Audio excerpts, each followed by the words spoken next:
Grifoni is your next and final speaker, as he's been seated additional time from Elsa Martinez. Can I have you indicate you're here, please? Keith Flaw. He left. I have another one here. Wow, okay. I'm going to call an audible. Paul Harper, Don Aurelios, and Jared Jones, for a total of 15 minutes, sir. Okay. Mr. Grifoni. All right, thank you. Thank you. Good morning, Commissioners. First, let me say for the record, what I have here in my hand, I'm going to be handing it over after I'm done here, copies of 720 signatures gathered from an online petition that's been set up and spread via word of mouth here in Collier County, online via email, as well as collierlp.com/petition. These individuals, citizens, tourists, visitors, friends, neighbors, co-workers, and voters are all strongly in favor of Uber. The petition was addressed to the Collier County Board of County Commissioners and states, quote, "Please support the continued utilization of Uber ride-sharing service in Collier County without government regulation, which is an endorsement of free markets and individual freedoms in Collier County." I also want to thank the prior speakers, because in the meantime, since when I printed this out, we got like another 7 signatures in support of Uber. So there's now 727 at least online. I also have 11 pages of comments from these 720 folks, just very, very quickly, randomly. I'm signing this petition because I like Uber. I use very often with my kids when they're in town. It's very useful. Free market economics. I travel often and use Uber in many different towns. I have used Uber and I love it. Leave it as it is. I'm signing because I believe it is a right. I support Uber and the great service it provides, et cetera, et cetera, et cetera. Now, we're here today to discuss this item because back in July, there was a public petition heard by the BCC. Mr. Petronel Francois from a traditional taxi company, Naples-based TurboCab, requested that the BCC regulate Uber because Uber drivers do not operate the same way that his business does. And apparently that's seen as unfair, and this alleged unfairness, which otherwise is called business competition, because it clearly impacts his business, in his view, apparently arose to the level of asking Collier County to throw Uber drivers in jail for up to a year and fining them $2,200 per incident. This anti-Uber effort is about established companies using government force to take away a low-cost travel option from nonviolent people. The absurdity of requesting that his fellow citizens be thrown in jail, perhaps friends, neighbors, or even co-workers, because many taxi drivers also drive for Uber, be jailed, should really have been the end of the discussion, but the BCC deserves a bit more, and we're going to continue that. So I'm going to respond to the rest of his claims from the petition. He stated, quote, "Uber drivers are using their existing personal auto insurance policy, meaning the passenger is not covered in the event of an accident." That's not true. I have here the $1 million liability umbrella. Uber also has $1 million in uninsured motorist coverage, comprehensive and collision per incident and more. They have no-fault personal injury protection coverage in states like Florida at similar levels as limos and taxis in the cities. And this is all in place from the moment a ride commences from point A to point B. Mr. Francois then cites the vehicle for hire ordinance that we're discussing here today, and implying that Uber didn't meet the requirements. Mainly that the $125,000 for bodily injury, $300,000 for bodily injury to more than one person in the same accident, and $100,000 for property damage wasn't being met.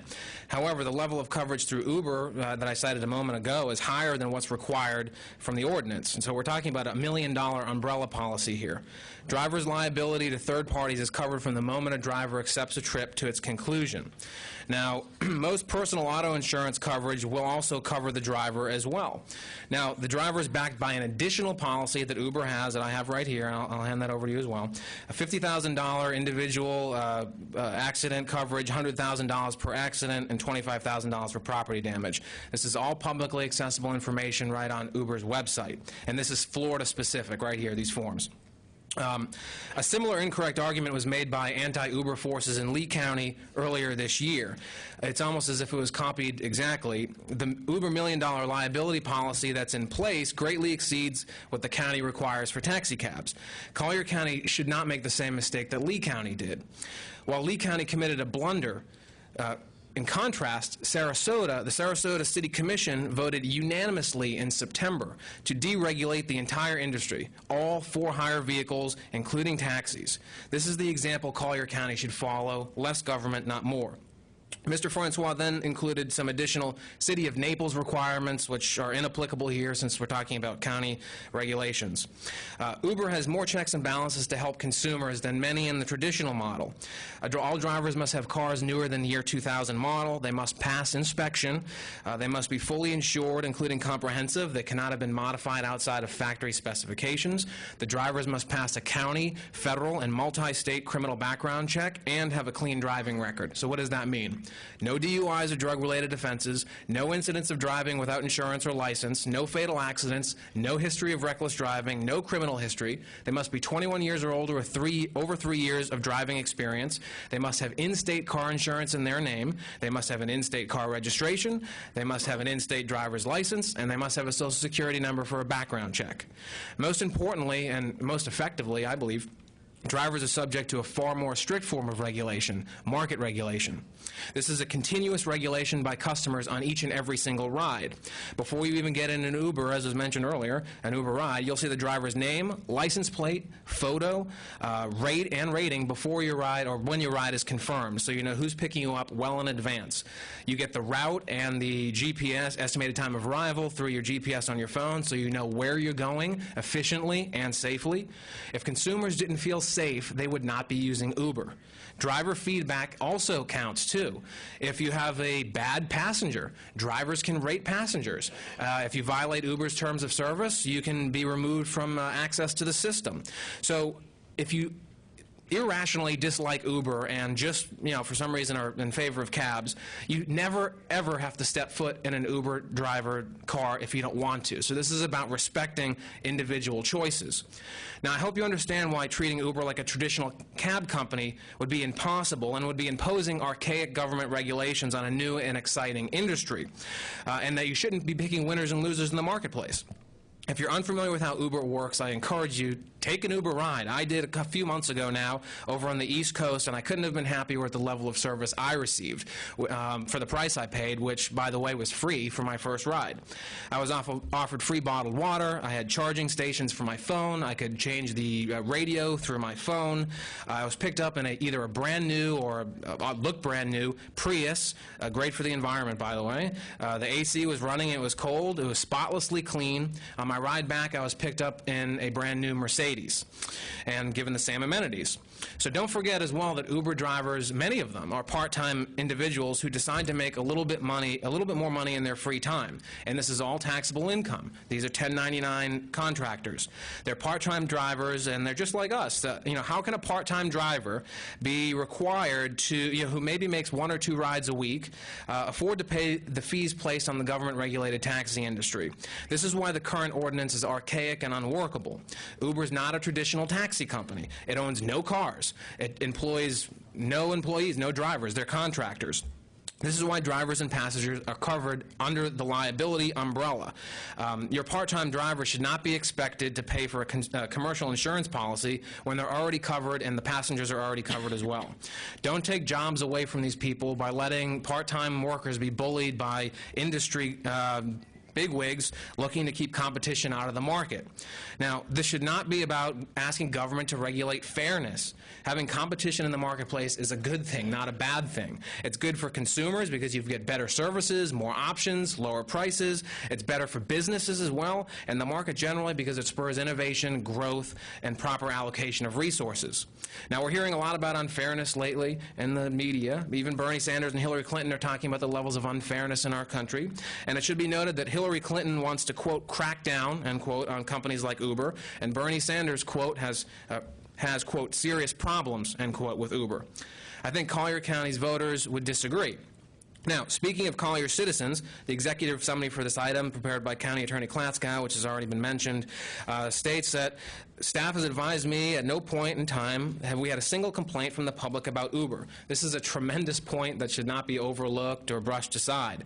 If the citizens of Collier County are happy with the service that Uber is providing, the BCC should support them by eliminating the vehicle for hire ordinance or exempting Uber and companies like it from it. Someone mentioned crimes by Uber drivers. I mean, that's probably speculation, but how many crimes all over the world have been committed by taxi drivers? I mean, that's not a reasonable standard. In July, there was some comments about France. I don't want to follow in the footsteps of France.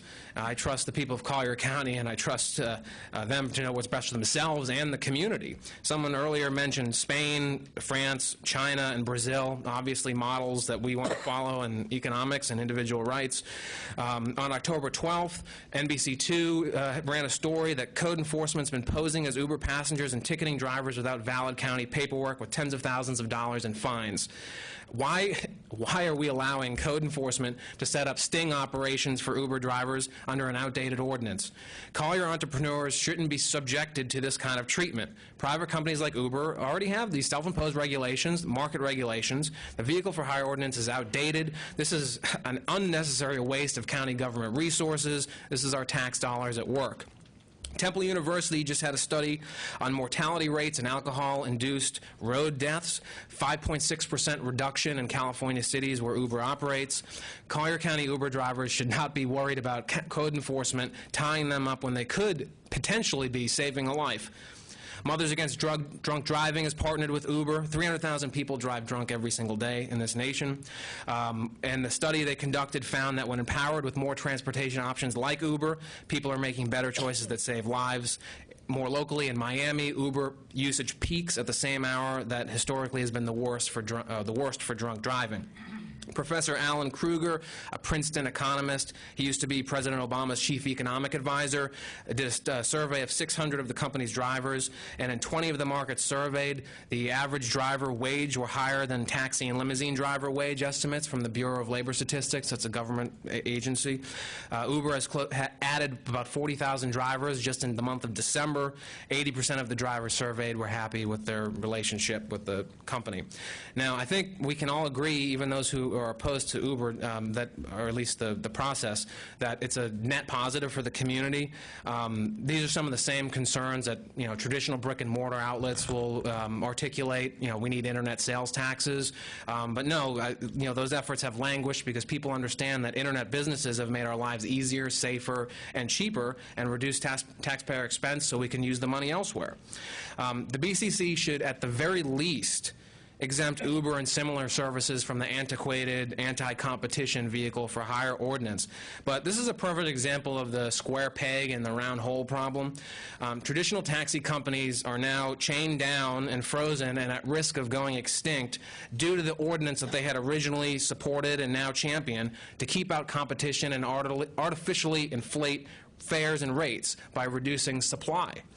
Some might suggest that this would serve these companies right, to choke on the bureaucracy that they once cheered, but I'm not here today to suggest that, and I don't think anyone who supports Uber would suggest that either.